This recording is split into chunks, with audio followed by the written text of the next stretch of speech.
اور ثواب کیا ہے، ثواب کی قدر و قیمت کیا ہے۔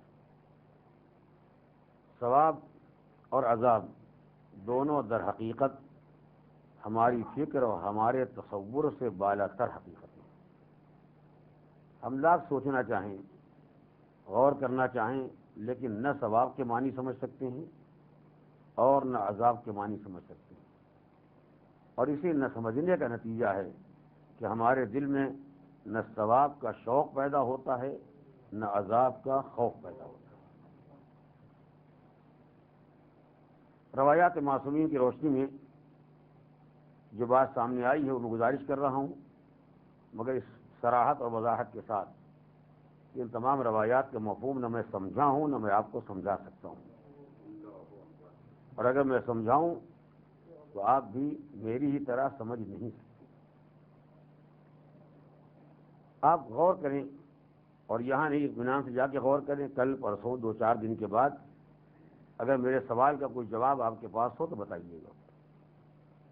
اس دنیا میں کوئی ایسی راحت، کوئی ایسا آرام، کوئی ایسا سکون تلاش کر کے لائیں جس میں کسی طرح کی تکلیف شامل ہو،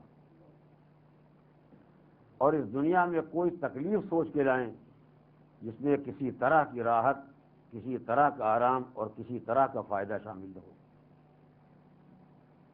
یہ مسئلہ یہاں 2 منٹ کے اندر طے ہونے والا نہیں ہے، اس پر اطمینان سے آپ غور کیجیے گا، اور جتنی دنیا کی راحتیں ہیں، جتنی دنیا کی لذتیں ہیں، جتنے دنیا کے آرام ہیں، جتنی دنیا کے سکون کے سامان ہیں، ایک ایک کا حساب لگائیے اور دیکھیے ان راحتوں کے ساتھ کتنی تکلیفیں پائی جاتی ہیں۔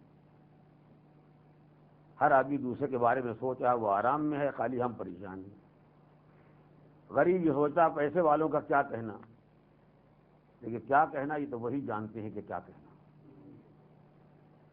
ظالم کا آنا ایک مصیبت، یا آئے کیسے، آنے کے بعد رہ جانا دوسری مصیبت کے رہے کیسے، اور چلا جانا تو مصیبت والا ہے مصیبت، کہ جس کے لیے مرے تھے وہ بھی ہاتھ سے نکل گیا۔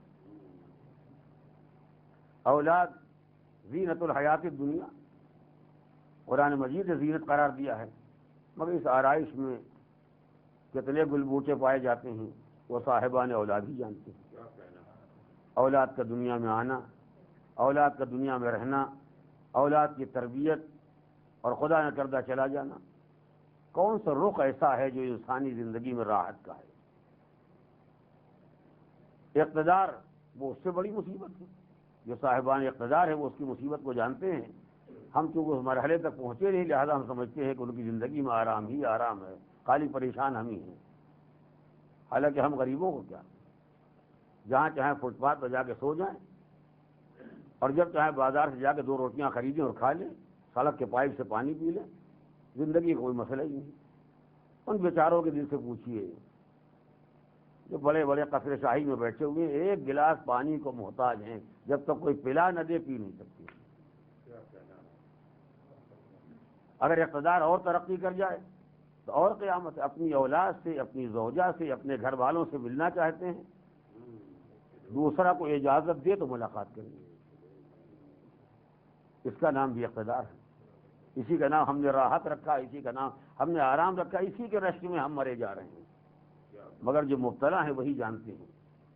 اس دنیا میں کوئی سامان سکون ایسا نہیں ہے جس میں کوئی نہ کوئی پریشانی شامل نہ ہو، اور یہی حال پریشانیوں کا ہے۔ پریشانیاں، کوئی پریشانی ایسی نہیں جس میں کوئی نہ کوئی آرام کا پہلو نہ ہو۔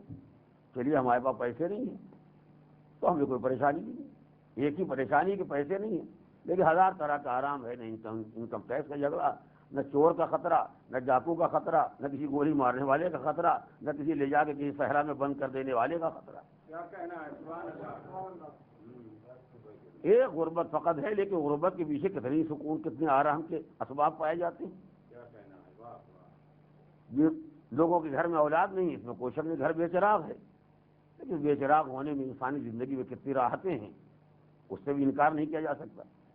تو دنیا میں جو آرام بھی ہے اس کے پیچھے 1000 تکلیفیں ہیں، اور جو تکلیف بھی ہے اس کے پیچھے 1000 طرح کے آرام ہیں۔ تو چونکہ ابھی تک کوئی ایسا آرام نہیں ملا جس میں کوئی تکلیف نہ ہو، اور ابھی تک ہم کوئی تکلیف نہیں سوچ سکے جس میں کوئی راحت اور آرام کا پہلو نہ ہو، لہذا نہ ہم ثواب کے معنی سمجھ سکتے ہیں نہ عذاب کے معنی سمجھ سکتے ہیں، دونوں کو سمیت کے مختصر یہ پہچانیے، ثواب اس راحت کا نام ہے جس میں کسی طرح کی تکلیف نہ ہو، اور عذاب اس تکلیف کا نام ہے جس میں کسی طرح کی راحت نہ ہو۔